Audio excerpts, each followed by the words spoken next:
Salut à tous, j'espère que vous allez bien. Aujourd'hui, vidéo patch note les gars, comme prévu du coup. Ça a mis un peu de temps à arriver les gars, mais j'ai essayé de condenser un maximum d'informations.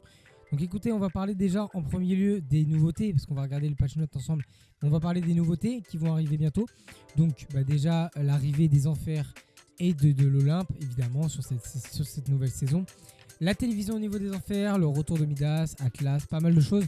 Donc on y va tout de suite.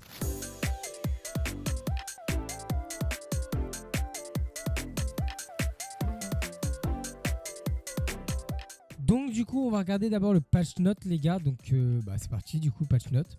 Donc dans le patch note on va regarder d'abord les nouveautés, donc il y a le mont Olympe qui fait son arrivée, donc le mont Olympe. Il n'y a pas d'Olympe sans mont Olympe, ça c'est la petite description, donc vous avez l'image à l'écran, ça vous connaissez, on va sweep rapidement. Grimgate ou Grimgate comme vous voulez, qui fait son arrivée, voilà, donc avec le Styx. Le Styx, qu'est-ce que c'est justement, comme ça je le place maintenant. C'est du coup l'espèce d'eau verdâtre qu'il y a au niveau des enfers. Ça c'est genre toutes les âmes mortes qui sont dans l'eau. C'est pour ça qu'on peut se taper avec. Les enfers, je vous montre rapidement, on fait ça rapidement comme ça c'est fait. On a du coup de Brawler Battleground. Donc ça c'est l'endroit où il y a Ares. D'ailleurs Ares qui sera une tenue du pack du club de Fortnite. Donc c'est pour le mois d'avril, comme ça vous êtes au courant. Voilà, on a le pouvoir aussi, je vous fais tout d'un coup un petit condensé, donc suivez un petit peu. En termes de pouvoir, on a donc du coup le pouvoir de Zeus, donc qui permet de pouvoir courir plus rapidement, de sauter plus haut et d'avoir plus de vie rapidement, enfin plus de se régénérer rapidement. Et du coup on a aussi l'éclair, donc la foudre de Zeus, qui est quand même pas mal. Donc ensuite on a du coup Cerber, qui lui pour son arme légendaire a le pompe gardien, qui tire 3 projectiles rapidement, donc voilà, et qui a une grosse efficacité à courte portée, normal c'est un pompe. Lui, son médaillon, ce sera du coup, comme le Styx, le fait de pouvoir se téléporter en avant, d'avoir un dash en avant. Quand on utilise le Styx, ça donne un dash en avant, et bien là, en fait, vous l'aurez à l'infini, avec un temps de rechargement évidemment. Ensuite, on a du coup Hades, où son arme fétiche, du coup, quand on le tue, c'est du coup la nouvelle PM, donc le pistolet mitrailleur prémonitoire, du coup là, c'est super sympa. Et Hades, donc son point, son médaillon permet de régénérer sa vie et de pouvoir attaquer surtout plus fort quand on tape. En gros, toutes les armes vont tirer plus fort et dès qu'on tue quelqu'un, on récupère sa vie. C'est super fort, mais c'est sympa. Et on a aussi une nouvelle arme, le fusil prédateur d'élite, enfin le fusil d'élite prédateur. Et une nouvelle AR aussi, donc le fusil guerrier. Avec ça, on a du coup des ailes qui font leur apparition, les ailes d'Icar du coup, qui sont vraiment belles, en tout cas le design. Et surtout qui sont très utiles pour pouvoir rota, et ça c'est super énervé. En armes qui sont restées de la saison précédente, nous avons du coup le fusil à pompe spécialisé frappeur, le fusil à pompe automatique Fury, le fusil d'assaut rival, le pistolet mitrailleur à rafale tonnerre, le fusil sniper faucheur et le pistolet prédateur. Ça c'est tout bon. En armes du coup, en custom d'armes pardon, on a du coup en nouveauté une lunette thermique qu'on peut équiper sur pas mal d'armes et la poignée avant accélérante qui permet de sprinter plus vite en visant, ce qui est quand même relativement stylé et quand même relativement pratique. Dans ce Season Pass, pas besoin d'en parler plus, hein, on a tous les skins, mais ça on a déjà fait la vidéo présentation, donc on n'a pas besoin. Là je lis en fait ce que je vois, ce qu'on regarde, je lis un peu ce qui se passe, mais ça on l'a déjà vu. Ils ont ajouté, et donc ils ont fait des mises à jour sur le mode classé, donc ça voilà. Nous avons ajusté la progression dans les rangs les plus élevés pour rendre la montée vers le Unreal plus difficile et plus gratifiant. Ça, c'est pas nouveau les gars, on en parle depuis je sais pas combien de temps. Voilà, il y a des modes compétitifs qui vont être mis à jour. Ça, c'est pour le Battle Royale, on est tout bon. Bon, alors ça, vous le savez les gars, ils ont ils ont mis une nouvelle voiture qui s'appelle la Dominus GT. Voilà, ils ont mis une nouvelle voiture, ça vous le savez. Pas besoin d'en parler plus. Donc du coup, ensuite pour les Lego, il y a du coup des kits Lego et des tenues. Comme d'hab, on va passer un petit peu rapidement. Je vais le chapitrer hein, comme la dernière fois, comme ça c'est plus simple pour vous. Mais donc du coup les tenues Lego et les kits Lego, donc on va aller rapidement. Donc déjà il y a la possibilité, on a un mode de jeu pour pouvoir nager et tout. Et donc du coup ils ont mis un nombre de tenues incalculable, enfin incalculable si, mais ils ont mis pas mal de tenues, donc là ils en ont cité quelques-unes. Donc il y a Terreur des plages qui a sa version Lego. Il y a Agent de Fluo qui a sa version Lego. Aigle de la nuit, Mâchoire, Ime, c'est pas Im, c'est Ime. Marshmallow, Intello, Chevalier Araignée, Soldat Toxique et Vertex qui ont leur version Lego, les gars. C'est sympa. Et du coup, il y a des kits Lego qui sont arrivés. Donc les kits Lego, vous les avez à l'écran. Il y a des petites maisons, il y a le Dur Burger qui est stylé. Et tout ça, c'est payant. Hein. On connaît, hein. De toute façon, les gars, vous regardez les vidéos boutiques.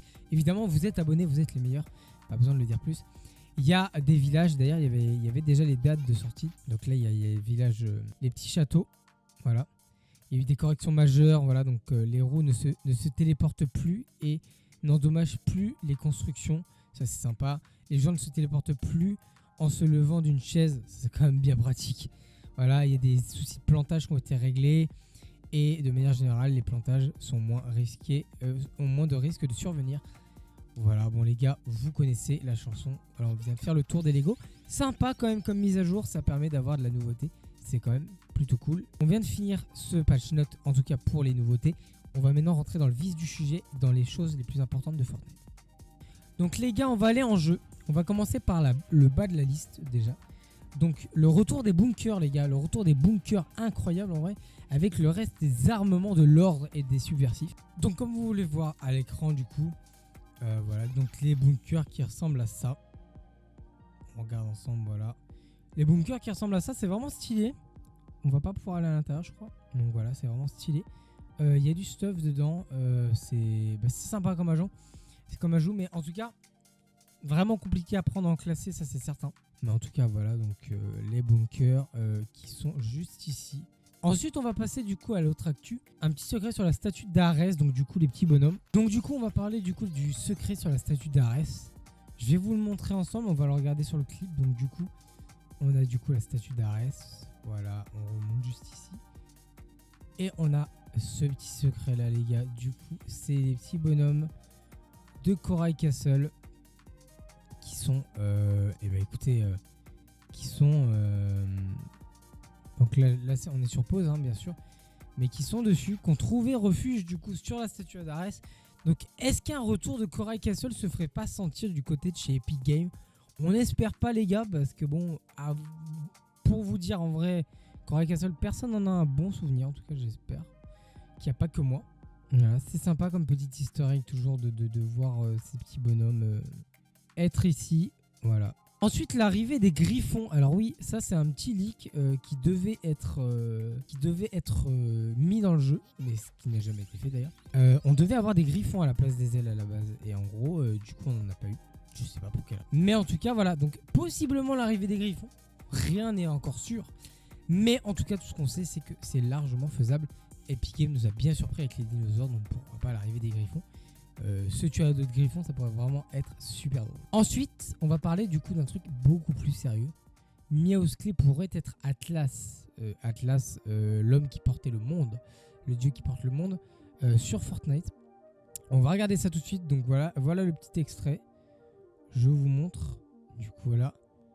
On voit Atlas. On voit en tout cas l'univers. Et c'est Meowsclé. Un Meowsclé d'ailleurs...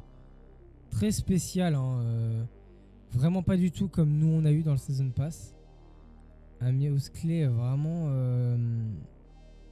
vraiment grec, qui est très beau d'ailleurs. Mais en tout cas oui, voilà. Donc est-ce que du coup a la même force que Midas, hein, finalement, qui est le dieu, quand il touche quelque chose il met tout en or, est-ce que Meowsclé ne serait pas finalement la représentation même de Atlas, sachant que en chapitre 2, saison 2, dans l'agence, il y avait du coup Midas qui portait l'agence. Je sais pas, je vous mettrai une petite image.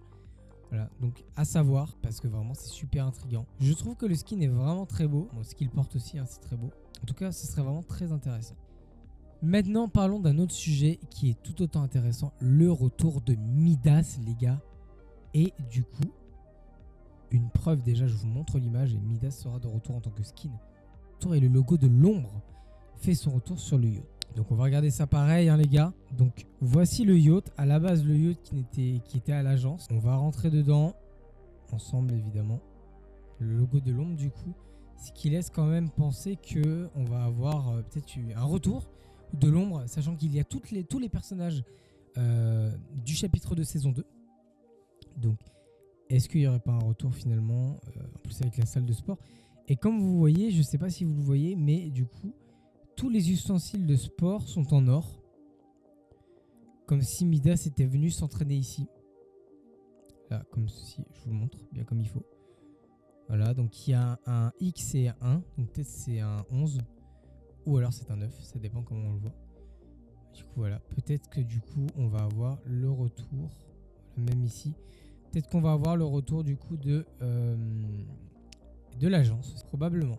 Mais en parlant de Midas, tout est trouvé pour faire le lien entre donc du coup Midas et Hadès. Donc du coup Midas et Hadès. Juste ici les gars. Et c'est donc là-dedans que ça nous intéresse. Juste ici. Avec cette porte blindée. Qui est bizarrement en or. Comme si quelqu'un l'avait touché. Voilà. Donc on a à peu près la preuve qu'il y a Midas derrière. Et quand on rentre dedans. On a du coup des chaînes en or. Donc on voit bien que c'était les chaînes d'Hadès. Et que donc du coup Midas vient de se libérer. Il y a une carte de réapparition en or. Il y a la chaîne juste ici. Hein. Voilà. Juste ici là. Et donc du coup la porte logiquement on n'est pas censé la voir. On est censé voir ça. Et donc du coup là. La porte comme quoi donc du coup Midas a été enfermé juste ici. On verra ce qu'il advient. Mais en tout cas c'est vrai que ça donne à réfléchir. Voilà. Jusque là on est tout bon. Évidemment Midas. Qui dit Midas dit retour du coup de Maridor. Et donc de Julie. Qui sont de retour sur la carte. Quand même plutôt intéressant. Aussi. Et on clora ce chapitre sur du coup Midas va être de retour et va mettre un bazar sans nom sur Fortnite. On attend ça avec impatience évidemment. Et on vous en dira plus au moment venu. Tant qu'on y est et tant qu'on est encore dans les enfers, je vais vous montrer 2-3 petits indices ou 2-3 petites choses intéressantes sur les enfers. Donc du coup, juste ici, comme je peux vous montrer à l'écran, on a donc du coup le bateau qui est donc, alors je ne me rappelle plus du nom, alors je suis désolé mais c'est un messager d'Hadès qui envoie les âmes en enfer avec un bateau. Donc du coup, c'est vraiment super stylé. Cette petite référence, alors ce n'est pas sûr que ce soit ça, mais en tout cas, c'est le seul bateau qui est comme ça à la longue, aux 10 km. Hein, parce qu'il y a un bateau comme ça juste ici. Et vous pourrez me dire que vous avez raison. Mais en fait, c'est le seul qui est dans le... dedans. Donc, pourquoi pas. Et dernière petite easter egg. Pour finir, on a ce petit détail qui est quand même super drôle. C'est donc du coup, ça vient d'un film, je ne saurais pas vous dire lequel. Mais du coup, on a un petit dîner aux chandelles en plein enfer. C'est quand même super drôle, faut pas mentir. Voilà. Donc en tout cas, j'espère que cette vidéo vous a plu. N'hésitez pas à commenter, partager, vous abonner, mettre la cloche de notification. On aura fait le tour de ces nouveautés, évidemment, en espérant qu'elles vous aient plu. En tout cas, moi, ça m'a bien fait rire d'aller chercher tous ces petits détails-là. Je vous remercie beaucoup. On se retrouve très rapidement. N'hésitez pas à aller voir le dernier Reels que j'ai fait. Je vous remercie. À la prochaine. Ciao, ciao.